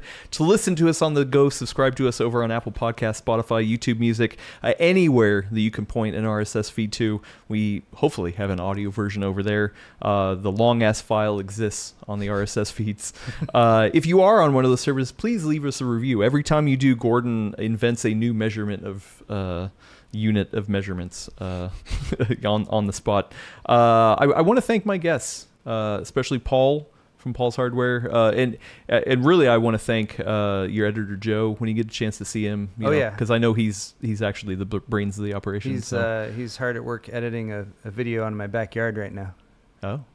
Oh yeah, We got a tractor. You alluded to the fact that you're actually going to drive the tractor. Did you drive the tractor? I drove the tractor. It's already happened. And it looks like you have all your fingers and toes. I did. I was successful. All right. I learned to be an operator apparently. Nice. When can we? Any tease on when you think that video is coming out? I'm hopefully later this week. There was a lot of footage, so yeah, hopefully later this week. Crack that Joe whip. You've heard Yeah, it. Joe. Kyle, and thank you not only for coming on the show, but also letting us use your space. Awesome space. For sure. What's next coming from you? I know you have a podcast. Do you want to plug that as well? Oh, If people want more long ass content to yeah, watch. it's not tech based, but it's called Super Special. It's a podcast I've been doing for just over a year now. We just hit our 1 year anniversary. It's Nice. a good friend of mine who I've known since high school, and we talk about random topics. It's no politics, no religion. It's just hanging out, having fun. Two guys having fun. So if you're interested in that sort of thing, see what we get up to there. It's Super Special. Nice, awesome. Well, That's the name. That's the name. The name is Yeah, super it- special. yeah, right. It is super special. Yes, that's right. Yeah. Also, one last comment. Man, it blew by me, so I didn't see it. But somebody said it's been a long ass time since there's been an awesome hardware. So there's a good unit of measurement. We don't have a date yet, but we are planning to do another awesome hardware charity stream. Oh, That's nice. how we've been kind of keeping that alive. Doing Oh, that's awesome. once or twice a year. We typically do that, but we'll let you guys know Okay. when we get a date. Any other Yep. teases on Bitwit videos? Whenever the inspiration comes. I'm supposed to. I have no idea what video I'm going to do this week, to be honest. Oh, okay. It's There's other stuff going on this week. You need to buy more stuff on Amazon. I really did like that video. That was a good video. I do have some items that I have my eye on, but I got to keep that a secret for now. Okay. Yeah.